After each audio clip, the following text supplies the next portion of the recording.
Hello Sagittarius friends, I'm Annie Botticelli and welcome to my Sagittarius April 2024 Astrology Horoscope forecast, which I am calling Adventure Fueled Bliss Magnet.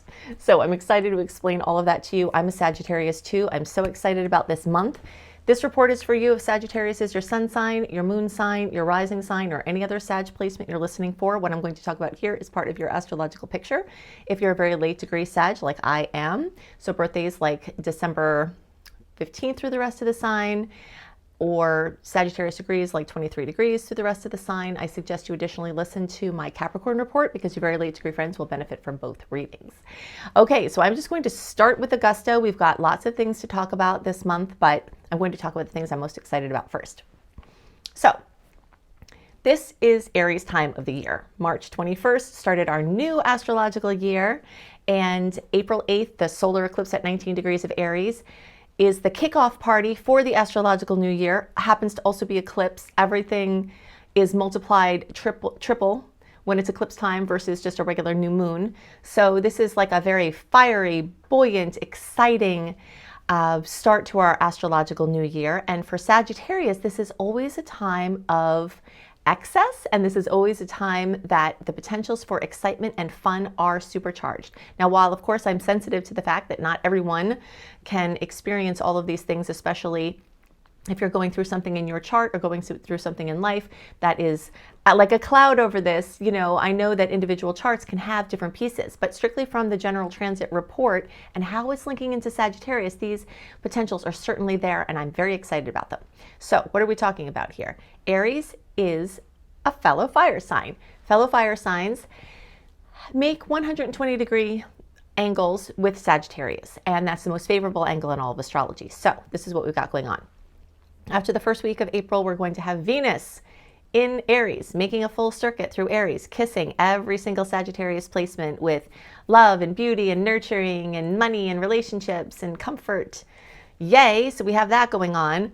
We've got the sun in Aries, so from the time at the end of March through, you know, the end of April, around April 21st or 22nd, in that time, every single Sagittarius placement will get a kiss from the sun, bringing buoyancy and light and elucidation and courage and vibrance, also things that light you up. So exciting. Then we have long-term transit of Chiron. That's moving along. We've got longer, or not as long, but still long-term, couple of year transit of transiting North Node, area of highest expression in this lifetime, making this consistent trine for us. That means all the Libra Aries eclipse cycles that started in early 2023 that will go into the first half of 2025. All of those eclipses are making favorable angles, including the one that we're having now, including the one that we have in March, which is still affecting now. So, you know, this is very exciting. Then we have Mercury in retrograde, going direct in retrograde, going retrograde, going retrograde, and then going direct. So basically 3 movements where it passed all these Aries placements before, because it's in late degree Mercury or late degree Aries. So we got a Mercury kiss already. It's going to go retrograde, get another kiss, and it's going to go direct. We'll get another kiss. So triple kisses from Mercury in retrograde. Very, very, very exciting. Venus, the sun, transiting North Node, Chiron, Mercury, Mercury retrograde, and the eclipse. All in this Aries sign, full of fire, independence, excitement. And then the party's not going to stop, because even when the energy shifts from Aries to Taurus with the sun and, you know, things start following suit, Mars will get to Aries. So May, we have Mars doing all the same kissing. So this is really, really, really exciting. So I want to talk about this adventure-fueled bliss magnet business that I have on my mind for us. And I want to give you a bunch of ways that either the eclipse plus these transits can manifest during this time, or ways that you can actively, consciously use this energy to create the things that you want. Now, one big thing to remember is that we are in Mercury retrograde. So March 20th, we started to go into the pre-shadow period, or the pre-transit shadow period. April 1st through April 25th, the actual retrograde. April 25th through May 14th is when it's groggy, kind of recovering. That's the full cycle. That makes this month, even though it's so action-oriented and so exciting, that makes this a month to not force anything. Enough will be happening on its own, and any squeaky wheels are what you want to give attention to. And it's best to not try to schedule too much because a lot of magic wants to come in. We need to leave the space for it. You know, the retrograde will make plans dicey, but there's still plenty of room for things to happen. We just have to have a little flexibility, and Sagittarius are amazing at that, right? So the retrograde is like making us be the spider in the web. So February, March, we're weaving, actively weaving all over the place our new webs. Now is a time to go back over old things, to go back to things that worked before, to, you know, follow up on things we've been doing, to carry things along that we've been doing, and to show up for the last minute magic that's going to come on. So I'm going to give you, gosh, at least, I don't know, maybe 10 or so ways that I see that you can actively use this. And the first is adventure fueled, you know, bliss, basically. So you can use this for a creativity retreat or a project. The energetic of adventure is super strong at this time, and Sages love adventures. Unless you're a late degree Sag that has more Capricorn than Sag and you're sort of reserved, you know, and that can happen, of course. But if you have Sag placements 1 or more and it's strong, the energetic of adventure, whether it's an armchair worry or like reading books or watching movies that are adventurous, or actually going out and doing things, this is going to be a prominent part of your experience. So doing anything that requires like artistic exploration or something involving adventure. Now, remember, I did say it is a little bit tough to plan things, but that doesn't mean you can't use this time to plan a trip or plan something specific. Just remember to leave a little softness in the planning, double check your gate, you know, the more, this is actually a fantastic time for travel. And you may find that you are traveling at this time, even though it's Mercury retrograde. Because Mercury retrograde is great for travel, it's just not always great for things working out exactly as you intend. But if you're along for the adventure, what happens on adventures? Often you wind up in places you didn't expect. So if you can take that spirit of adventure to any travel that happens now, it's definitely going to make things much easier. It will cut the potential for frustration that Aries energy can tend to bring. Because, you know, Aries is ruled by the god of war, or Eris is the god of war. And there can be this frustration if you're so zesty, like your energy is so zesty that you want to make things happen. If you're trying to force something to happen, it might not. If you're trying to launch your life dreams, it's not the best time to do that because of the retrograde. When we get into May, you'll still have Aries energy, you know, and leftover eclipse energy. You'll have Mars in Aries, and you'll have more clear stars. But for now, it's a really great time for doing things more internal or doing things that are really go with the flow. Okay, so then we've got bold performance opportunities. So if you are a Sag that is out in front of people, you may find that you're extra zesty at this time, and you may find that there's a chance for you to express yourself in bold new ways. The energy of Aries is boldness, and it's definitely going to be very strong at this time. Anything spontaneous. So spontaneous travel adventures, spontaneous, you know, just doing something different, taking a class, shaking things up. We've got multiple energies or lines of energy that point towards shaking things up, including this crazy Jupiter Uranus connection, which we'll talk about later. And I will do separate, at least 1 or maybe 2 reports just on that transit because it's such a big deal, but it's covering the whole month of April. And Uranus is bringing this extra energy of spontaneous things. Mercury retrograde brings the last minute magic, and Uranus is zapping in like a lightning strike with things out of the blue. So spontaneous things, a last minute flight to a far flung corner of the globe, you know, things that Sagittarius tend to love. New cultures, new landscapes, new perspectives, all of that. Something else this is great for is like a passion-led advocacy campaign. So if you are trying to be the voice for someone or something that you feel needs help or that you're excited about, this is a time where you can work with that. Just be extra careful because of the retrograde. Remember, communication may be going backwards. So while we want to exert boldness, at the same time, we have to apply reason and care, you know, to not be so bold that we're not doing things consciously. So just kind of have that awareness and the emotional IQ that goes along with, you know, trying to really make headway with your passion projects. Then we have dynamic collaboration projects. So we do have the Libra eclipse March 25th. It is flavoring April still. You know, these eclipses don't just happen at the moment they happen. They're energetics, boom, 4 to 6 weeks beforehand. And really the cycle of Aries versus Libra, me versus we, is very strong from early 2023 to mid 2025, and we're in a hot spot now. So you'll find autonomy, independence, things that just make your passion fires, burn bright with things that you love, hobbies and fun, you may have more opportunity to do that and balance out kind of others' expectations and have those types of conversations. Something else that I love for this time is fearless personal growth challenges. So challenging yourself to do something that is your own thing, like not forcing something outside.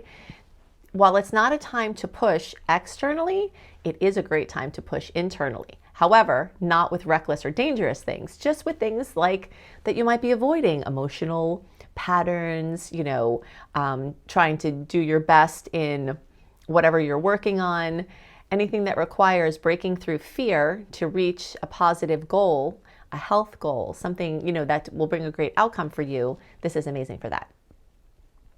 I also love this time for epic celebration events. Now, as I say that, remember I said it's also the scheduling thing can be a little bit dicey. But if there's a little bit of flexibility, like maybe you and a group of friends or family kind of have it out there, sometime this week, we're going to get together and just kind of spontaneously celebrate, or leave something that can be flexible, like, okay, this weekend, open house for my friends and family, come in and let's just party, or whatever it is that you're doing. Then it's like something epic involving celebration is really great. Of course, we have to be extra careful if the things you're doing to celebrate are involving toxins like alcohol or drugs or anything like that. We don't want to push that kind of thing, because the combination of the Jupiter and the Uranus connecting, can make that not go well. But just celebrating, letting loose, those kind of things. This period of time really is very much about, having to do with things that make you happy, that you love to do, your bucket list, your, creativity. And this is a crazy time for creativity challenges. So daring creativity challenges, you can have little competitions with yourself or people close to you about creating different things. This is a masterful time to take on these daring creative projects or participate in artistic challenges or anything that pushes your creativity to new levels, that inspires innovation or using innovation for your creativity. Of course, innovation is expanding tremendously at this time, and there are ways that you can become inspired, and Pluto in Aquarius is bringing in fresh insights. We've just had like stodgy Capricorn energy for decades with Pluto. Now it's in this new energy of Aquarius, which is really good for Sagittarius, because it's been a difficult time having Pluto, move through that space of your finances since 2008. So I know that you all have been going through it. I know I've been going through it. It's been quite a revolutionary time of redoing finances. And now Pluto is accentuating our house of communication and transportation and mobility. So you may be finding that that is taking on some sort of prominence now as well. But this energy of Aquarius is coming in very strongly, and this is breathing fresh life into everything that we do. Okay, another way you can work with this is spontaneous acts of generosity. So, anything that makes your heart feel really good by doing something nice for people or animals or the earth, unexpected gestures of support or encouragement are definitely going to expand in their possible outcomes. And courageous self-expression. So again, if we're doing this in a way that comes from the heart, it's not with angst, because Aries energy can bring angst. This is not a time to capitalize on the warlike nature of Aries. It's a time to bring courage to your truth and your authentic truth. And really our authentic truth is not angry. Sometimes we have to go through some anger in order to assert or discover what is true for us. But the anger itself is not the truth. So, all of those things are coming out at this time. Now, the fifth house also has to do with children. It's not just creativity like creating a picture or creating some sort of, fabulous performance piece. It's creativity like creating a baby. So if you're trying to do that, this is amazing, amazing energy for that. If you're not trying to do that, it's still amazing energy for that. So just kind of be on guard, because you will be very fertile at this time in all ways. Extra fertile. Okay, so let's talk about some other things now. We've got Mars continuing to move through Pisces, and Venus is there for a little bit longer for the first week of April. So we've got a little bit longer of Pisces energy than we usually have. That's uncommon in April for us to have this water energy like this continuing.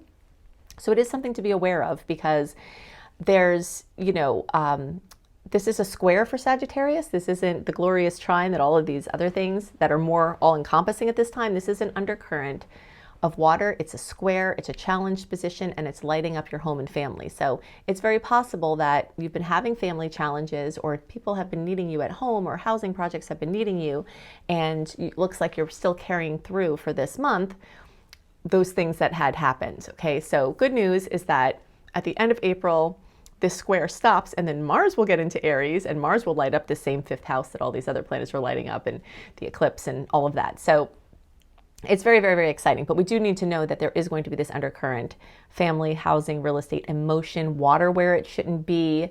I know myself, as I've had the Pisces energy going on, I've seen some crazy water where it shouldn't have been. And we're not even in hurricane season yet. So yeah, so you might be noticing that. And especially, that's a nice segue that leads us into the full moon. So in the days around the 18th, I'd say especially strong February 15th through February 21st, we've got a full moon in Scorpio. Full moons tend to bring fullness, completion, fruition, drama, manifestation, elucidation, and they tend to be highly emotional. Full moons are anyway, but a full moon in a water sign can definitely be more emotional and bring more of the odds of water where it shouldn't be. So there's this, very strong water element. And what does water do to fire? It puts it out. But in this case, I think it could be a little bit helpful, especially if we let it, because the fire frenzy is going to have us burning the candle at both edges. You can see I'm even excited about it, talking about it. Now, by the way, if you think I talk too fast, don't worry about it. You can slow down the video at least. I don't know if podcasts have this option, but I think you can change the speed. Definitely on YouTube, you can change the speed of a YouTube playback. So no, I can't talk slower, but yes, you can still slow me down in the video. And that's probably about the only way it'll slow me down. Anyway, so back to, where was I? Okay, the full moon in Scorpio, right. So this is a really amazing time for manifestation of Scorpio-related things. So relationships, inheritance, money. If you've been waiting for money, it may come to you. Loans, paying off loans. You may clear up credits. You may, something significant with spousal money or family money, or getting a loan. It's not the best time for paperwork if you can help it. If it's your only opportunity and you got to do it, just read your paperwork carefully. If you're refinancing a loan, or if you're trying to do something short-term with money, this could be a fine time for that because it lends itself to a shorter time than you think. So like, let's say you refinance your house and then you're expecting that to be a long-term loan. Well, maybe you'll wind up selling your house sooner, and that's part of the energy of the transit. It doesn't have to be a bad thing. It just kind of can be more shorter term than we expect it to be. But you may see, like loan money come in, or this full moon can just be this amazing time with somebody close to you that you feel really romantically or emotionally connected to, or a group of people who you feel really, involved with their process. This is a great time for retreats and, anything that dives deep into psychology or mysticism. All of that is amazing for this time. So in the days around the 18th, you'll be feeling it. You might be moony, you might be more emotional, you might be more of an insomniac. Those things between the 15th and the 21st are likely to come up. Still have more things I want to talk about, but while I'm talking about that, I just remembered that I wanted to tell you a couple of things about resources for this month. I write up a very detailed, including lots of aspects to watch for good, for better and worse, in my April 2024 astrology report. When you go to anniehelpsyou.com and you put your email address and name in there, you can get my free VIP community access. And then when you get the welcome letter, you just click on the archives and look for April 2024 astrology. You'll find a list of aspects and the dates and what you can expect from them and the general overview of the month. Okay, so I'm not going into a ton of aspects right now, but that's where you can get more of that. Okay, so the retrograde process is going to be such that it's inward and backward. Things that people and situations from the past are going to light up better than new things, unless the new things are intended to be short term. If you have a new creative impulse and you want to go with it, as long as you don't invest too much money or think it's going to be more than it is, you can just enjoy these short term energies, but they will tend to ground out. And Aries energy, is very fickle. It's excited and then it disappears. So, just be aware that the enthusiasm that you have now may definitely well be linked to long-term things, because the eclipse cycle is telling us this story of a long-term investment in something. But, just be careful to not take on too much. Okay, so now let's talk about the Jupiter-Uranus connection. When outer planets, the ones that are further from us, get together in the sky, it's rare that this happens. They're not usually in a conjunction, and that's what will be happening. So 21 degrees of Taurus, Jupiter and Uranus on April 20th will be coming together. This is such a powerful connection that we'll be feeling it very strongly for at least 4 weeks before and after. So, the end of March through well into May, a couple of weeks into May at least. And then the closer to April 20th, the more we will feel the power from this. I actually am going to make at least 1, maybe 2 separate reports on this. If you've been following my work for a while, you will know that in the past I was mostly posting horoscopes and occasional other reports. But now Pluto and Aquarius and some other things have just like shaken stuff up, and I'm doing things differently. So I'm actually posting weekly now. So I have made it super easy for you to follow what I'm posting. First of all, click the bell if you're subscribed on YouTube, because then it will come into your feed. So because I've been making so much more content, and I want you to be able to access it, and I find that especially the mobile view of YouTube is not super easy to try to connect with someone's channel because there's all these advertising things all over the place and it's really rough. I've made a page that has my current and upcoming astrology YouTube playlist, and the same for my podcast playlist. AnnieHelpsYou.com/astrology. On that page will be a perpetual updating playlist for all of my YouTube videos and all of my podcasts. Okay, so you won't miss anything. So you can look out for the Jupiter-Uranus stuff there. But I want to talk a little bit more about this. So Jupiter, the expander, Uranus, the lightning strike, things coming out of the blue. We'll probably see major scientific and other technological advancement coming from this aspect. This is a very rare aspect, and we're going to talk about, I'm going to talk about that in the actual, report more. But what we need to know for Sagittarius is that this is happening in your 6th house. Okay, so it's in the sign of Taurus, so it's like money, finances, value, material possessions. But for us, it's in the 6th house. So some kind of medical breakthrough may actually ease your suffering. I know many Sagittarius have been going through it. I've been talking over time as I've been learning things, as I've been going through different health things, and just trying to bring to your awareness some of the factors that are affecting Sagittarius in general, including, things going on with liver mutations, genetic things that are patterns. But this is the type of energy that really screams breakthrough. It could scream crisis also. That is a possibility. But the awareness of the situation can also bring the breakthrough. So this is a time where pursuing information about new ways to deal with whatever you've been working with can occur. Now, you might want to wait, unless it's an emergency or a time-sensitive thing, then you, of course, want to do it right away. But you might want to wait into May to kind of decide about these things and save this as a time for research and looking into possibilities in April. But there may be something new, a technological advancement medically, that can help you with your health. And not just your health, also your work, because this 6th house that's lighting up for us here is also about your work, how you do your work, your office stuff, things like that. So, that's really exciting. Okay, so definitely look for all the things at AnnieHelpsYou.com/astrology so you can see the playlist. I'm posting for full and new moons now. You'll see other big events, eclipse things, and this Jupiter-Uranus thing. All of that stuff will be on there. You can click on the Unleash button to join my free VIP community. You can click on the Upgrade button to join my Secret Star portal where all of the free early stuff is. And then you can also click on my Up Level button, which will bring you to my astrology education. So you have my basics course and my astrology certification course. So if you think I put a lot into my free offerings, which I do, you will be blown away with my certification course that will help you to reach your goals with astrology. If you want to earn money, I can teach you how to do that. If you want to just help yourself and your family and your friends and you're not even interested in earning money, it's for your self-development, I can help you do that. I've got well over 100 modules in this, and you get free updates to the course, which has stayed the same price the entire time I've been doing this course, which is almost a decade. So you can find all that there at AnnieHelpsYou.com or AnnieHelpsYou.com/astrology. Look for the Up Level button. I hope you have a wonderful month, and I'll see you next month. Bye.